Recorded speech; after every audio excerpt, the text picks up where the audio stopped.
So good afternoon. Myself and my colleague Sabrina from Taisce would like to tell you about our citizen science project, Clean Air Together. So first of all, what is citizen science? Well, citizen scientists have been collecting environmental data for many centuries, and in fact, it was the late 19th century before it was possible to have a career as a professional scientist. So all of the scientific research carried out before that was carried out by volunteer scientists who were interested in the environment. The term citizen science has become popular recently, and I'd like to tell you a little bit now about the EPA's citizen science programme. So within the EPA, we support citizen science projects that support our goals of clean air, clean water, and sustainable behaviour. The projects we work on also support the engagement of members of the public with environmental protection. One of the key principles of citizen science is that the data collected has a purpose. That purpose can be a research project, it can feed into the development of policy, or it can be used by the community that collect the data. In the EPA, we also partner with key national organisations to deliver citizen science projects that focus on key EPA priorities, such as clean air, clean water, and sustainable behaviour. And Clean Air Together is a really good example of that project. We've partnered with Taisce on this project, and it's supporting our priority of clean air. This slide shows you the logos for some of the main projects that we are working on. I don't have time to get into all of them today. However, Dragonfly Ireland and Explore Your Shore, we're working in partnership with the National Biodiversity Data Centre on these projects. Radonorm is an EU-funded research project that aims to use citizen science to support householders in testing and remediation for radon. Before I move on to Clean Air Together, I'd like to say a couple of words about the GLOBE programme, because that's where it all started. So the word GLOBE is an acronym for Global Learning and Observations to Benefit the Environment. It was set up in the mid-1990s and is mostly financially supported by NASA. It's a huge project, and you can see that 38,000 schools in 126 countries have made over 200 million environmental measurements. And those data are measurements collected in the atmosphere, the biosphere, the hydrosphere, and the soil sphere. And all of that data is available for download by researchers. Taisce is the GLOBE country coordinator in Ireland, and Taisce train teachers to collect environmental data with their students. So since 2017, the EPA have had a partnership with Taisce, and through this partnership, we have supported Irish schools to collect environmental information through the GLOBE programme. I'd like to just tell you a little bit about that. It was launched in 2017 with 13 schools, and since then it has grown to 112 schools, and Taisce have trained teachers from 112 schools in the protocols that you can see listed on the screen. And I've bolded nitrogen dioxide because that's where our focus has really been. So since 2019, we've had 2 nitrogen dioxide measurement campaigns, one in the spring and one in the autumn. And you can see in 2019, we began with 82 schools, 2020, 105, and 2021, 262. So you see it's growing year on year, and the slide shows you the distribution of the schools that signed up for the air quality campaign last spring. You can see there's a really good coverage nationally, and each year we have an end of year event to celebrate the work that the students have done. They present their work. The last 2 years, of course, the event has been virtual. However, in 2019 we had a really nice in-person event, and you can see Laura Burke from the EPA, Michael Janamahan from Taisce, and some of the students that participated in our 2019 event. GLOBE focuses on the measurement of nitrogen dioxide in schools, and we felt we would really like to establish a citizen science project that made that opportunity available to members of the public. So this is where Clean Air Together was born, and you can see there's a picture of our project team. We have been working together since March of 2020 on this project. So in fact, the whole project has been developed remotely. On the right-hand side of the slide, you can see images of the project team. We have Sabrina Moore from Taisce, Pat Kenny, Dermot Burke, and Hugh Baxter from the air quality team in the EPA, and myself and Leo McKittrick from the citizens science team in the EPA.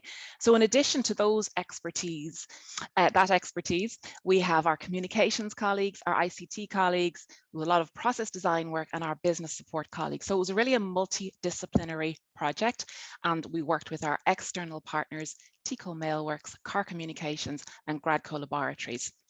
So I'd like to hand over now to Sabrina, who will tell you more about the detail of the project that we launched last month. Thanks, Stephanie. I'm Sabrina Moore. I'm the program manager of Clean Air Together. I'm going to tell you about Clean Air Together in Dublin. So Clean Air Together was inspired by a Belgian project that happened in Antwerp in 2016 and was scaled up to Flanders in 2018. So in Dublin, we're following the same model, and we've equipped citizens with diffusion tubes to measure air pollution from traffic, more particularly nitrogen dioxide or NO2 in 1,000 locations. So this is the timeline of Clean Air Together Dublin. We started by recruiting people through a social media campaign. This campaign was picked up by a few newspaper outlets that led to visibility for the project. We actually had over subscriptions to the project, and we selected the best locations. We just finished the measurement period. So as I mentioned, people deployed measurement tubes, either at their front door or at their office, and they left the diffusion tubes for 4 weeks. The tubes are now us, and we'll send them to an expert lab, Gradco, for analysis. Once we get those measurements, we will start the analysis of the data early next year, and then we will map this data and create nice visuals in order for anyone to understand what air pollution in Dublin was like this autumn. So we'll be sharing those results with participants, but also trying to disseminate and promote those results to the wider public. So Clean Air Together is a citizen science project. The citizen science side of it is really important. Really, with Clean Air Together, we're trying to engage people in Dublin with the theme of air pollution from traffic. And we believe that one way of doing this is to, I suppose, give them an active role in measuring air pollution. So here you can see a few pictures that people shared on social media. Most of the diffusion tubes are deployed at people's homes, but some also at people's place of work. While people are engaged, we're sharing bite-sized information with them. We want to build up their knowledge on air pollution, more particularly nitrogen dioxide. So we're explaining them what nitrogen dioxide is, its impact, its sources, and of course, the solutions. What can we do at a society level, community level, and individual level in order to improve air quality? So this is an example of very simple visual that we created and shared via email with anyone who had applied, but also via the EPA's social media platforms. So citizen science, so the science side is also very important. And one objective of the project is that the data is of good quality and can be used as an input to into the calibration of the air pollution model that the EPA air quality team is putting together for Dublin. So in order to get data of good quality, we created a simple protocol that anyone can follow. And we also decided to use simple devices, diffusion tubes that are robust, meaning that they will provide good quality indicative data. And of course, we're going to get over 1,000 measurement points. So what we've learned so far is that people are very interested in taking air pollution measurements in places that matter to them. On this map, you can see colored dots. There are people who subscribed to the project, who applied to the project. They were not all selected, but you can see that we were literally having people apply across the whole city.